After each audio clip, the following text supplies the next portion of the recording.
Une question qui commence à arriver avec les netbooks double cœur, et en particulier ceux équipés d'un D525 comme le 1215N d'Asus, c'est le montage vidéo. Si on parle de montage vidéo sur netbook, déjà on a plusieurs problématiques. On a la problématique de la taille de l'écran, 1366 par 768, ça ne permet pas d'afficher énormément d'informations. C'est une première problématique. Deuxième problématique, c'est la puissance du processeur pour le rendu, le calcul final des vidéos, ce qui va limiter ou, d'un point de vue taille, assez rapidement en fait les possibilités de la machine, parce que ça va prendre trop de temps. Si on fait une vidéo de 10 minutes, ça va prendre plusieurs heures à compiler, et ensuite la taille possible de traitement des fichiers sources. Mais en fait c'est possible, en fait on peut arriver à faire des choses assez impressionnantes avec un netbook. Il faut mieux s'armer de patience pour le rendu, mais en tous les cas c'est possible de faire du montage. Alors ici j'ai deux petits films, un film que je viens de faire sur la machine en elle-même. Donc on a ici c'est une résolution qui est assez petite, donc forcément on est dans une résolution que la machine sait parfaitement gérer. Donc là on peut naviguer, vous voyez, je vais en avant, en arrière, ça marche tout seul. Je vais pouvoir lire la vidéo, l'arrêter, etc., la couper, ça pose zéro souci. Donc ça c'est vraiment ce que vous pouvez faire avec un appareil photo numérique, avec une webcam, etc. On va pouvoir faire du montage avec ceci. J'ai oublié de préciser, ici je suis sous Vegas Pro 9, en version démonstration limitée à 30 jours, donc c'est typiquement une application qui va, un, rien vous coûter, et deux, qui suffit pour partir en vacances et faire quelques montages. Après vous la désinstallez, vous la réinstallez quand vous avez besoin. On peut aussi l'acheter, Vegas Pro 9, on peut le trouver en version complète pour quelques euros maintenant, notamment sur eBay en Allemagne. Moi j'ai acheté une version à 5 euros.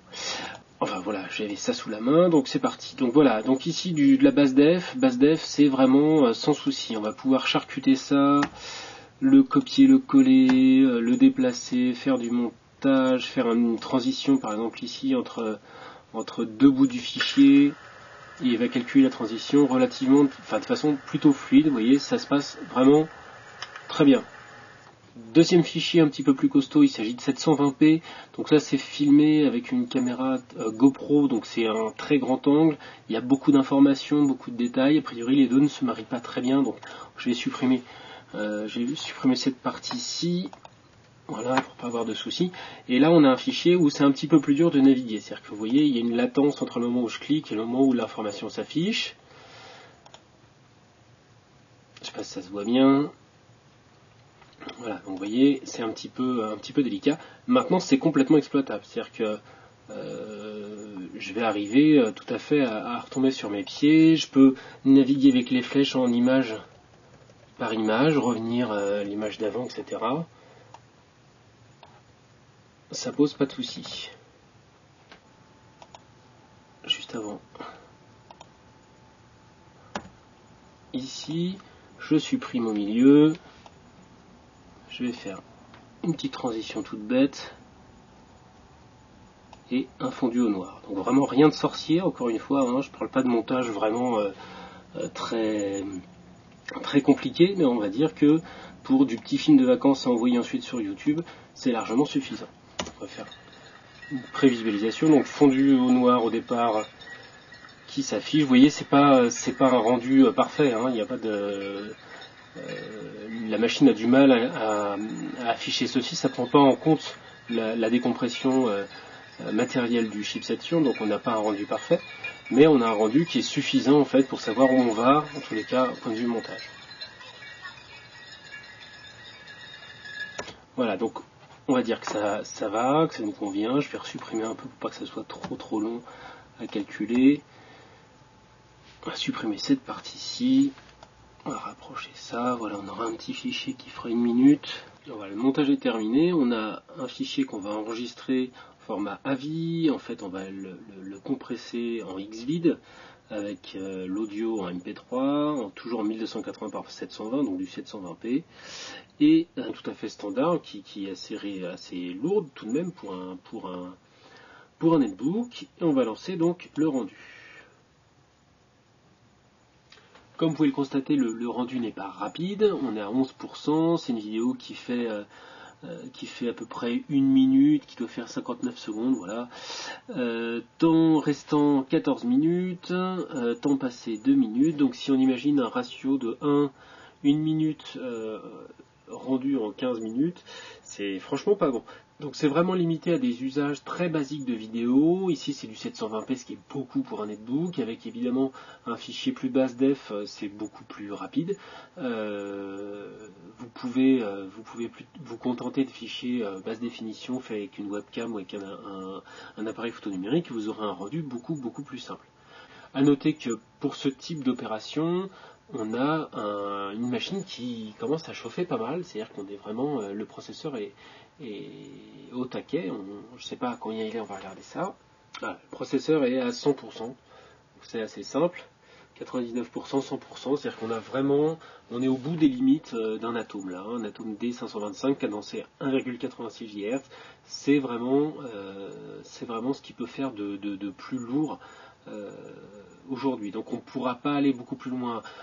Impossible a priori de traiter du AVCHD qui est beaucoup trop compressé pour la machine, impossible de traiter également un fichier type 1080p où c'est vraiment trop long.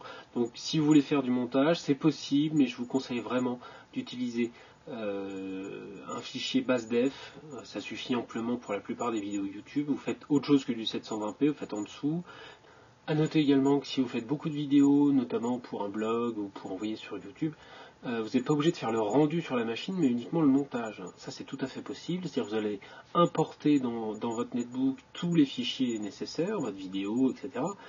Faire le montage avec votre logiciel de montage et exporter ensuite tous les fichiers nécessaires, encore une fois, ou les laisser sur une clé externe, une carte SD ou un disque dur, et exporter également le fichier de montage du logiciel. Et à partir de là, vous allez pouvoir faire le calcul de rendu sur le même logiciel, mais sur un poste plus musclé, et donc avoir un rendu beaucoup plus rapide. Donc on va économiser en fait le temps de montage en le faisant sur une machine de ce type.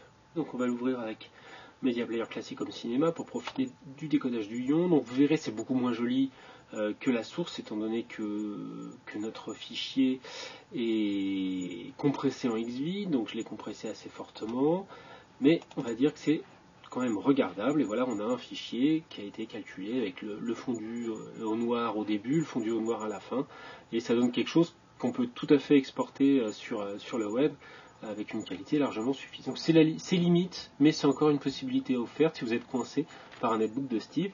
Une machine comme ça en vacances et des fichiers SD, vous avez vraiment de quoi faire des petits films de vacances assez sympas à envoyer à toute la famille sur YouTube par exemple. Voilà le fichier original pour vous donner une idée. Donc on a vraiment moins de compression, beaucoup plus de détails, etc. Il n'y a pas ce grain qui apparaît dans les nuages. Donc c'est vraiment de meilleure qualité évidemment, mais c'est beaucoup plus lourd vu que ce fichier-là a un bitrate vraiment énorme par rapport à l'autre. Donc l'envoyer depuis par exemple son lieu de vacances, l'envoyer quelque part, c'est disposer d'une connexion ADSL, ce qui est rarement le cas.